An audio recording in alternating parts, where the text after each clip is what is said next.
할렐루야. 오늘 우리가 함께 나눌 말씀의 제목은 불러라 노래를, 불러라 노래를입니다. 이 말씀 통하여 나에게 말씀하시며 나를 새롭게 하시는 하나님의 능력 덧입게 되시기를 예수 그리스도의 이름으로 축복합니다. 한 방송사에서 시작된 그 트로트 열풍이 식질 않습니다. 대단하죠. 이제 뭐 거기 그 방송사에서 잘 되니까 여기저기서 막 그냥 트로트 그 경연 대회를 하고 새 트로트 가수들이 막 이제 일어나고 이러고 있는 것 같습니다. 트로트라고 하는 노래의 우리가 특징을 잠시 한번 찾아보고자 합니다. 나무위키라고 하는 이 인터넷 사전 같은 전체 통합 사전 같은 그런 곳에서 트로트를 찾아봤습니다. 트로트 한번 제가 읽어볼게요. 기존의 국악을 비롯한 한국 전통 음악과 당시 서양 블루스 계통의 음악 문화 그리고 일본의 근대 대중가요인 엔카와 같이 발전하여 상호 영향을 주면서 만들어졌다라고 되어 있습니다. 그러니까 이제 이 트로트라고 하는 노래 자체의 이 장르의 발상이 한 7, 80년 정도 이렇게 된 것 같아요.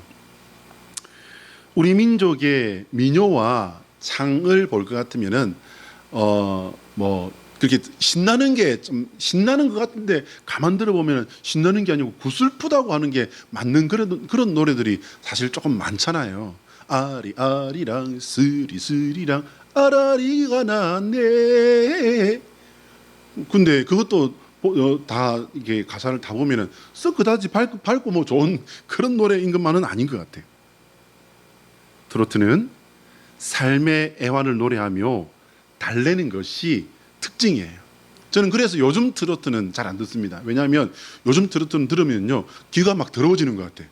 막 이상한 내용이에요. 내용 자체가. 그래서 저는 적어도 한 6, 70년 전 트로트 뭐 이런 노래들을 저는 굉장히 좋아합니다. 제목은 한 개도 모릅니다. 제목은 뭐 전선야곡. 근데 전선야곡이 어떤 노래인지도 몰라요. 부르면은 다 따라 부릅니다. 근데 참 희한하죠. 특별히 우리 민족의 가장 어려운 시련기를 함께한 노래가 바로 이 트로트라고 할 수 있습니다. 일제강점기, 해방 후에 그 혼란했던 시기, 그리고 6.25 전쟁의 그 참담했던 참화, 이후 가난과 고통스러운 삶을 노래하면서 함께 공감이 되고 그 어려움들을 달래주는 노래였으니 당연히 공감이 될 수밖에 없죠. 그래서 그 노래를 부르면은 아련한 아픔이 다시 올라오고 슬픔과 또 그 눈물을 흘리면서 또 이제 그게 해소가 되고 또 이런 동거하는 노래가 아니었나라는 생각을 해봅니다. 너무나도 가난했던 과거의 역사와 그래서 효도라는 것은 엄두도 못 내고 그렇게 살았는데 이제 조금 먹고 살만해서 어머니를 보살피려고 부모님을 이제 봉양하려고 돌아보니 어머니도 아버지도 이미 옛날에 다 떠나시고 안 계시더라. 그래서 그 빈자리를 애달파하면서 노래를 할 때마다 눈물을 철철 흘리는 나이 지긋한 그 남자 가수를 볼 때마다 참 트로트라는 노래가 이런 거구나라는 그런 생각을 해봅니다. 그렇게 옛날을 돌아보며 애달픈 마음으로 노래하는 것을 보면서 함께 울고 또 곡조를 흥얼거리게 되는 노래가 이 트로트가 아닌가 이렇게 생각을 해봅니다. 그래서인지 저는 개인적으로 이 트로트만큼은 아이들 혹은 청소년기에 있는 사람들이 뭐 사람들이란 말을 제가 굳이 썼습니다만은 아이들이 부르는 것은 저는 사실은 개인적으로 반대하는 쪽입니다. 아이들이 온갖 인상을 쓰면서 인생의 쓴맛을 노래하는 트로트 노래를 부르는 모습은 저에게는 부적절함을 넘어서 정말 조금 징그럽다. 죄송합니다. 제 느낌을 말하자면 그렇습니다. 아동기에는 아름다운 꿈동산을 노래하며 마음을 키우고 꿈을 키워가야 할 때입니다.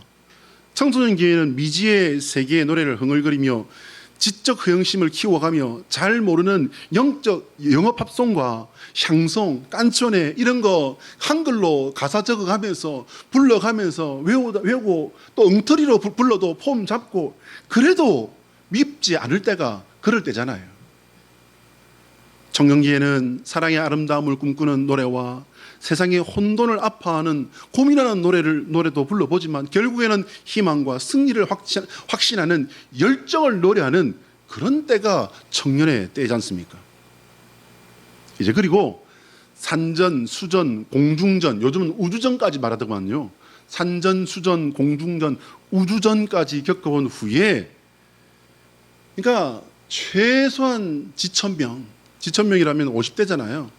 제가 생각할 때는 50대도 아직 일러요. 적어도 60대는 넘어가면서 그랬었지라고 하는 마음으로 부르며 상처난 마음을 달래는 노래가 트로트라고 생각이 되어집니다. 여러분들에게 트로트를 부르세요, 부르지 마세요 라고 이렇게 설교 서두에 이런 설명을 하는 것이 아닙니다. 우리 신앙인의 관점에서 볼 때 이 모든 것들은 위로자가 없고 세상에서 모든 소망이 끊어진 인생이 부르는 노래가 아닌가 하는 생각을 목회자로서 이렇게 또 한 사람의 신앙인으로서 생각해 봅니다. 하나님의 백성인 우리에게는 무엇이 있을까요, 여러분? 하나님의 백성인 우리에게는 어떤 노래가 있을까요? 인생의 모든 희로애락을 관통하면서 우리의 영원한 소망 가운데 인도하시는 찬송가가 우리의 위로가 되는 줄로 믿습니다. 우리의 소망이 되는 줄로 믿습니다. 자, 한번 따라 할까요?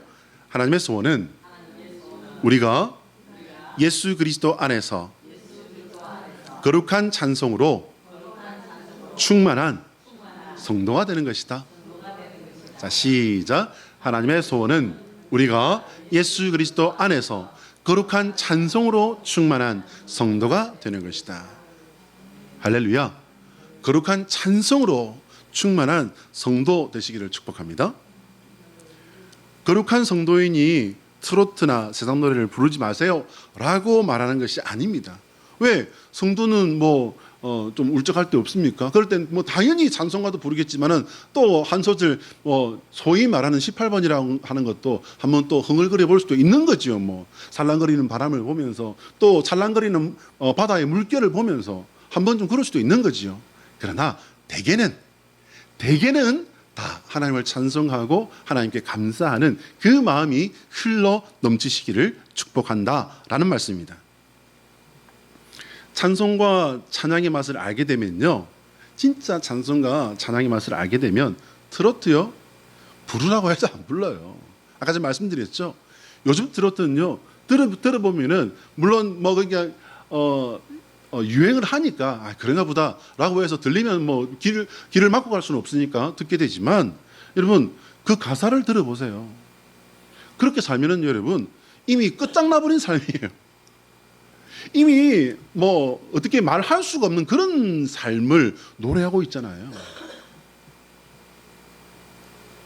오늘 본문 시편 133편은 유명합니다. 시편의 노래들이 대부분 다 유명하고 명구절들이 많지만 이 133편은요 짧은 것으로 유명해요. 우리가 두 번 읽어도 다른 때의 그 본문의 반절밖에 안 되잖아요. 짧은 것으로도 유명하고 그 내용으로도 유명합니다. 시편 133편의 주제는요 연합하여 동거함입니다. 연합이 좋은 거 모르고 동거가 좋은 거 누가 모릅니까? 그런데 이 시편 133편에는 연합하며 동거함의 가치가 얼마나 소중한 것인지 그리고 그 가치에 작용하는 것이 무엇인지 오늘 이 133편을 기록한 그 다윗의 삶을 통해서 우리가 발견할 수 있다라는 말씀을 드리는 것입니다. 오늘 이제 133편 짧은 본문이니까요. 이 PPT 한 컷에 개역개정 성경이 들어가고 표준세번역 성경이 함께 다 몽땅 다 들어가 버립니다. 한번 비교해 보실까요? 제가 개역개정으로 1절을 읽으시면은 여러분이 표준세번역으로 1절을 읽으시고 제가 2절을 읽으시면 표준세번역 2절을 읽으시고 이렇게 하면 되겠습니다. 한번 해볼까요? 자, 먼저 읽을게요. 보라, 형제가 연합하여 동거함이 어찌 그리 선하고 아름다운고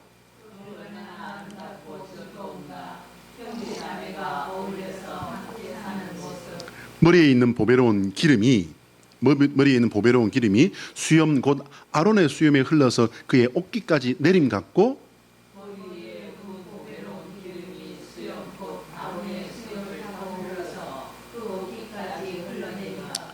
헐몬의 이슬이 시온의 산들에 내린 같도다. 거기서 여호와께서 복을 명령하셨나니 곧 영생이로다.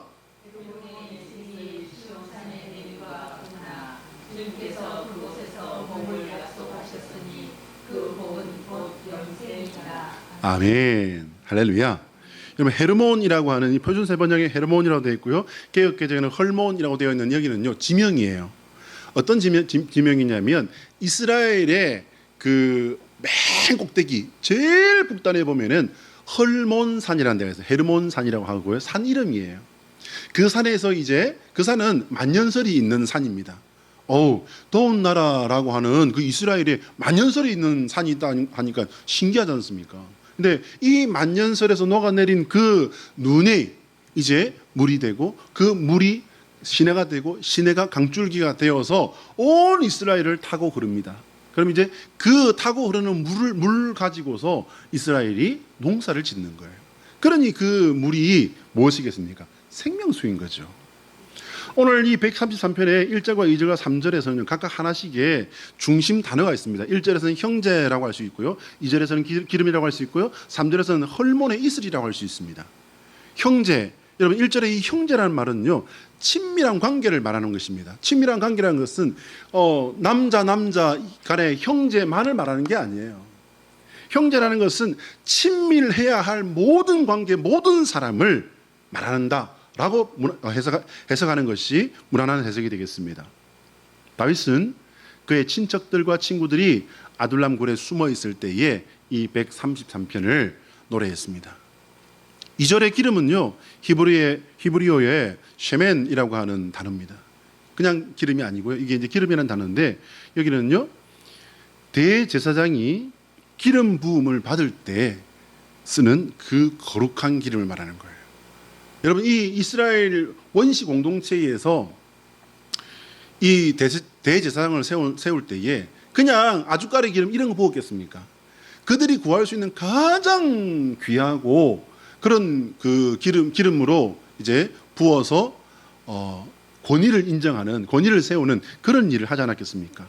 그러니 이것은 가장 최고의 가치를 말한다라고 볼 수 있습니다. 향기로운 냄새는 말할 것도 없는 거고요. 아주 거룩하고 정결한 의미를 가지고 있다라고 볼 수 있습니다. 그것을 아론의 머리에 부었다는 거예요. 머리에 부었는데 여러분 보시기 바랍니다. 이스라엘 사람들 털 많은 사람들이죠. 저처럼 이렇게 머리에 털도 적고 이렇게 털이 적은 사람이 아니라 그 사람들은 키파부터 시작해서 여기 꼬아서 내린 그런 머리도 있고요. 아주 머리가 많은 사람들입니다. 털은요 말할 것도 없습니다. 그냥 이 수염이 그냥 이만큼 이렇게 수염을 깎지 않아서 아주 긴 그런 상태라고 보시면 됩니다. 그런데 여기서 이제 기름을 부었는데 이게 얼마나 많이 부었는지 그 귀한 기름을 많이 부었는지 이게 타고 흘러서 수염으로 해서 옷깃은 뭐냐면 이 에리 카라를 말하는 거예요. 여기까지 막 흘러내린다는 거예요. 헐몬의 이슬은 원기 회복을 상징한다고 합니다.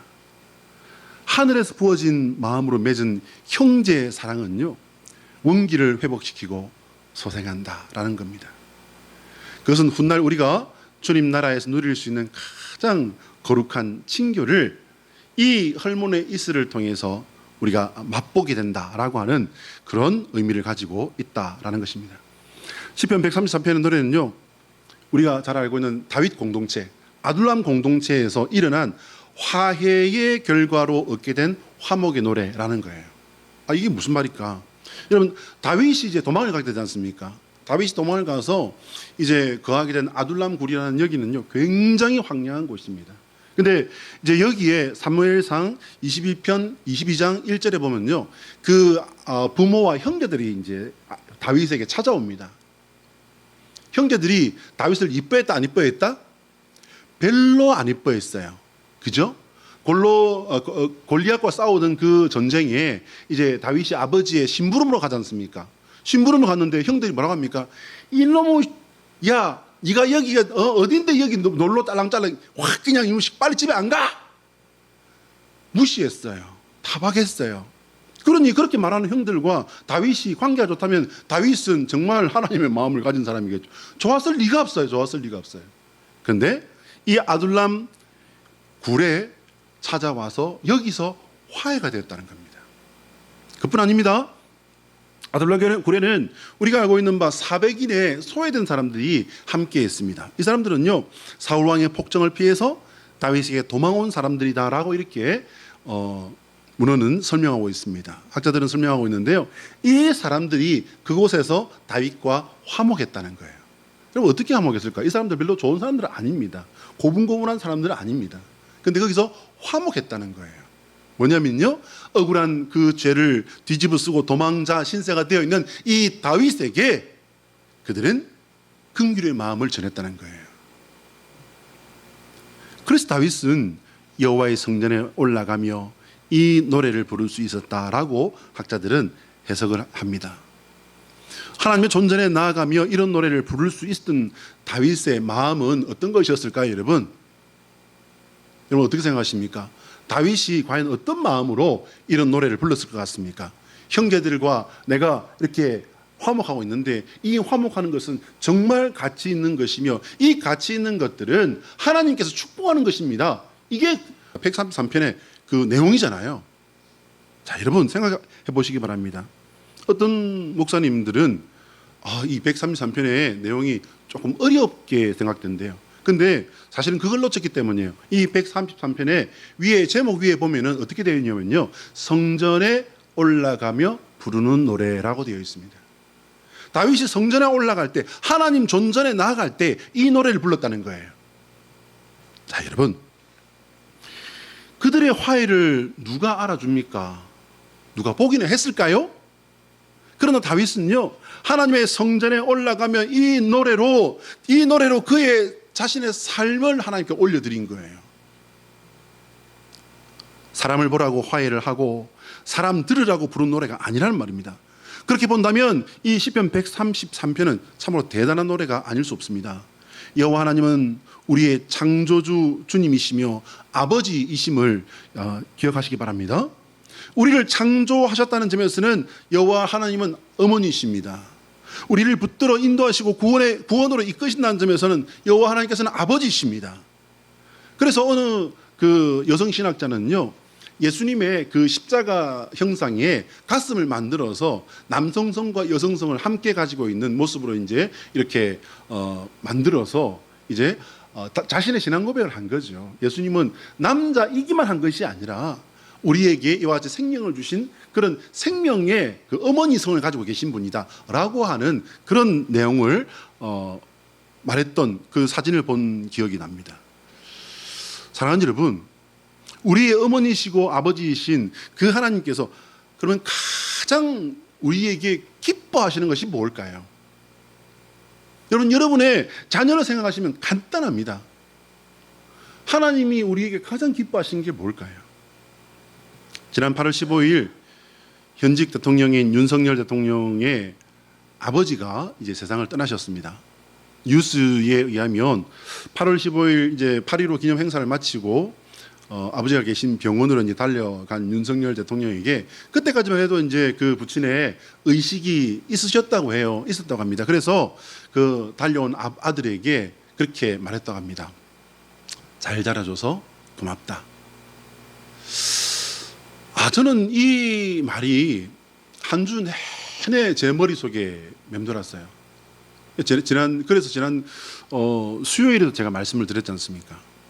계속 그 말이 마음에 이렇게 맴돌고 계속 생각이 나더라고요. 왜?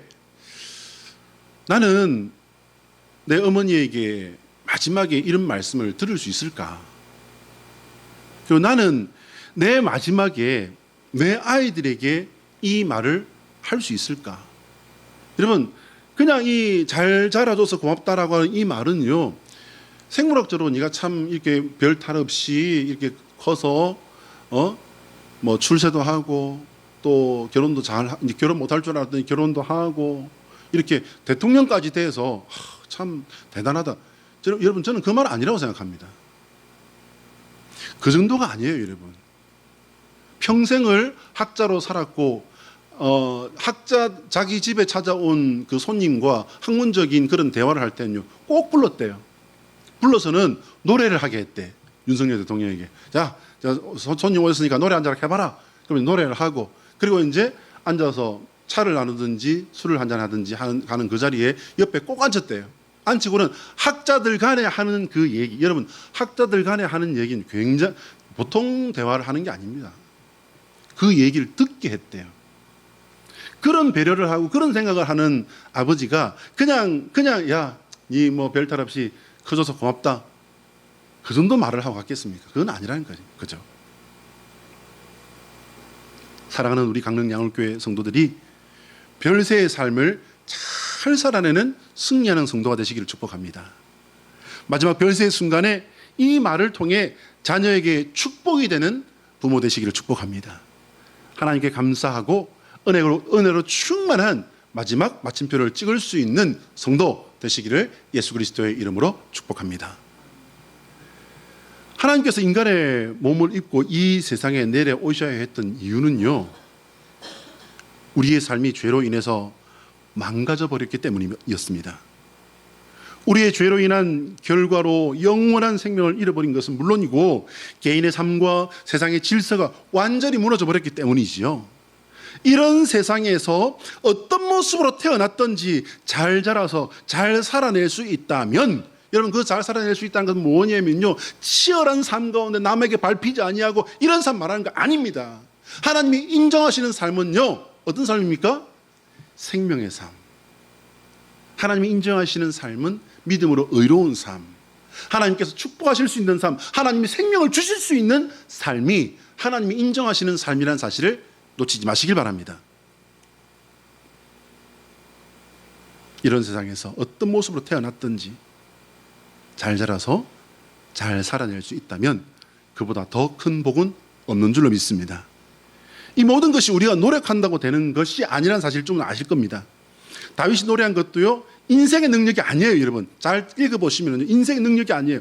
다윗이 노래한 것은 하나님께서 자신과 함께 하시며 인도하신 것, 그리고 그 하나님을 다윗이 신뢰하며 의뢰함으로 살아낸 것, 그걸 노래한 거예요. 여러분 다윗이 인간적인 마음이었다면 부모님이 딱 찾아왔을 때 어떻게 말했을까요? 여러분 좋은 말 안 나왔을걸요? 400명의 사람들이 이렇게 한 사람 두 사람 몰려올 때마다 어떻게 말했을까요? 내가 뭐라고, 내 몸 하나도 근사하기 힘든데 나도 못 살겠는데 가시오 그러지 않았을까요? 여러분 근데 성경 어디에도 그 사람들을 내쳤다 물리쳤다 이런 거 없습니다.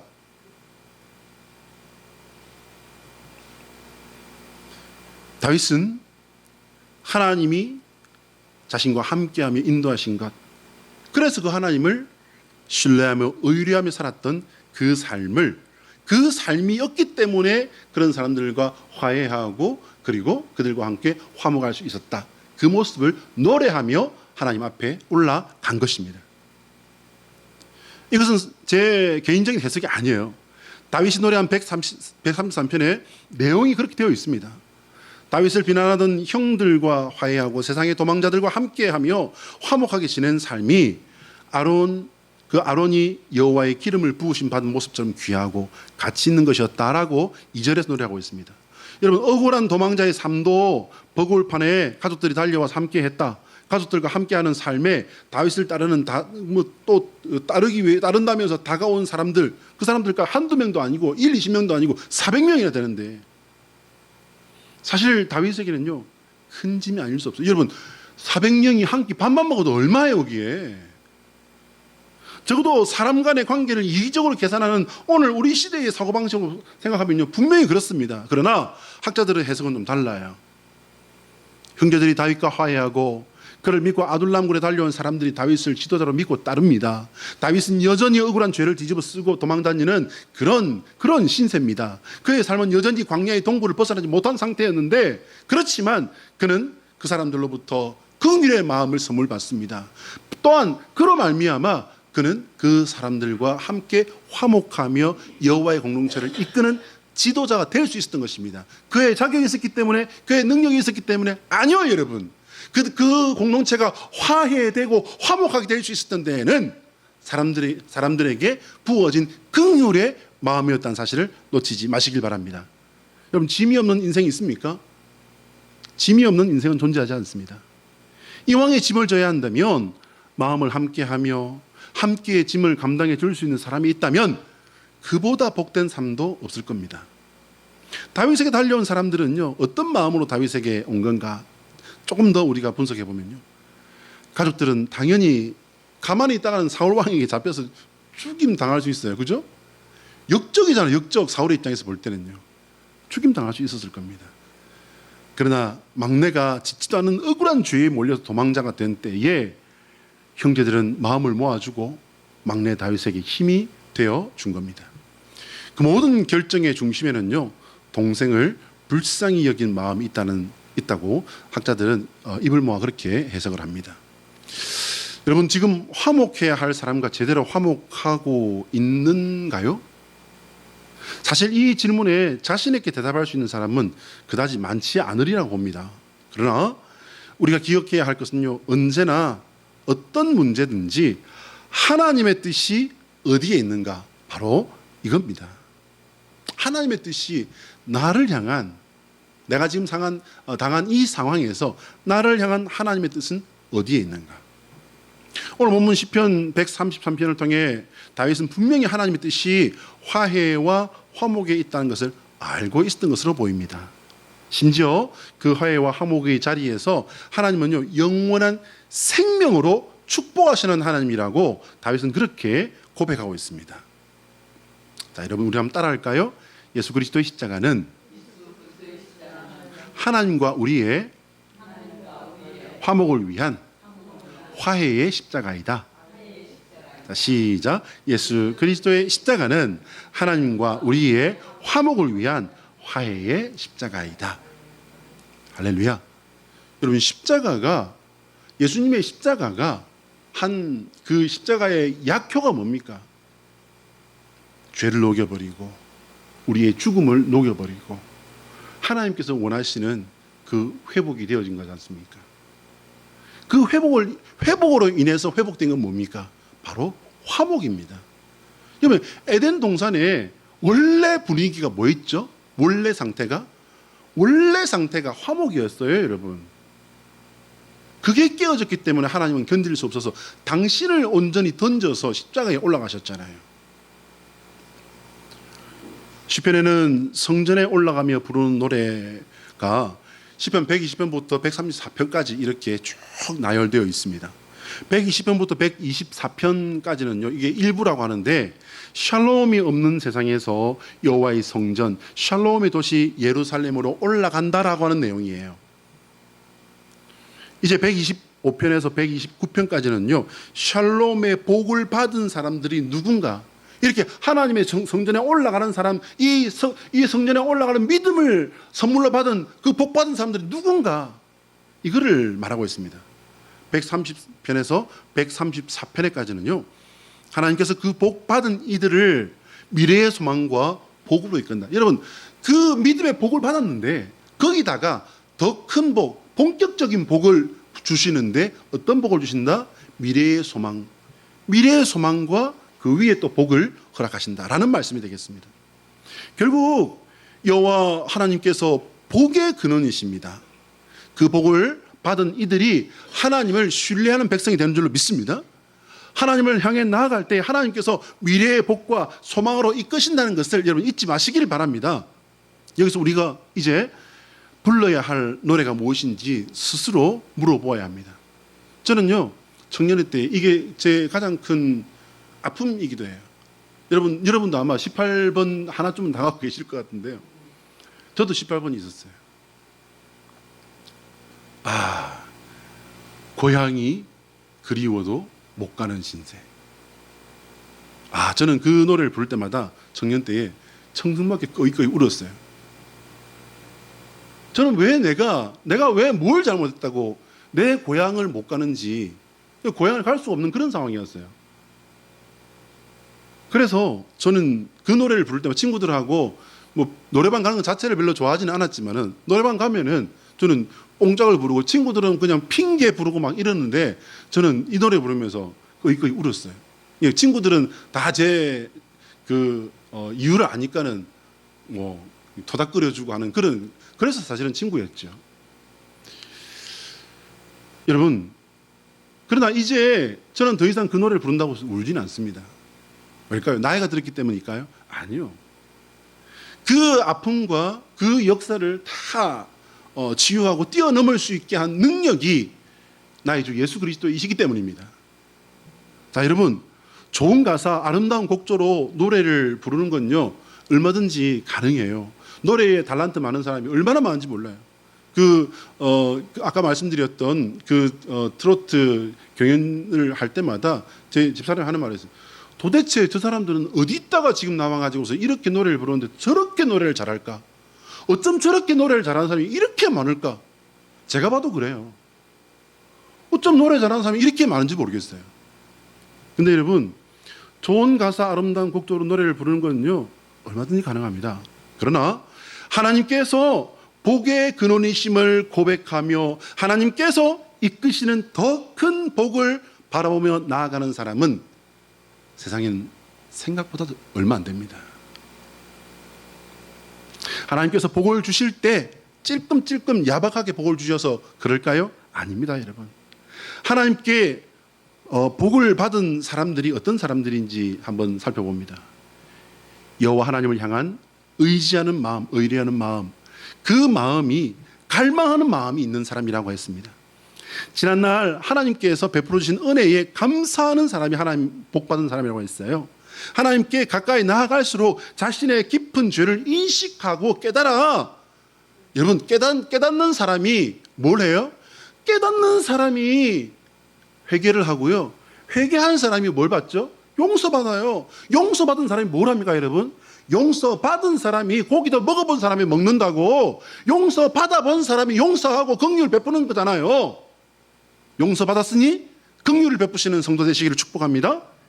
여러분, 우리가 하나님 앞에 나아갈수록 나의 죄를 깨닫게 되고 고백할 수밖에 없는데, 그러면은 알량한 양심이 있다고 해서 그 자리에 멈춰서 뒤로 돌아이가 그리고는 하나님으로부터 멀어져 가야 됩니까? 아니죠. 그러면 그걸 하나님께서 원하시는 게 아니죠. 하나님께서 원하시는 것은 그럼에도 불구하고 나를 받으시는 하나님, 그럼에도 불구하고 내가 나아갈 때 나를 하나님 받으실 줄 믿습니다. 그리고 기어서라도 나가는 그 자녀를 하나님은 내 새끼야 하고 안아주시는 줄 믿으시기 바랍니다.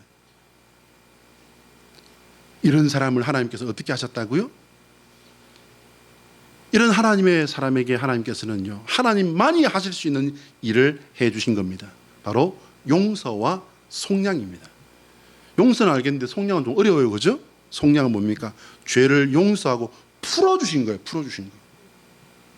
그리고 미래를 향한 소망을 하나님께서 주시며 그 위에 복의 복을 더하여 주시는 하나님이신 줄 믿으시기 바랍니다. 세상 사람들은 트로트를 통해서 아픔을 노래하고 슬픔을 씻어냅니다. 한 잔 술과 애잔한 노래로 그들의 마음을 달랩니다. 그러나 안타깝게도 거기까지 뿐입니다. 똑같은 아픔이 맴돌고 반복되는 슬픔으로 고통하는 것이 세상 사람의 삶입니다. 사랑하는 여러분, 우리 성도에게 주신 하나님의 이 축복을 놓치지 마시기 바랍니다. 하나님께서는 당신의 백성에게 찬양과 예배를 주셨습니다. 우리는 성전을 향해 나아가며 여호와 우리 하나님을 찬양하며 소망으로 가득한 미래를 맞이하는 하나님의 사람 되어야 할 줄로 믿으시길 바랍니다. 기도하겠습니다.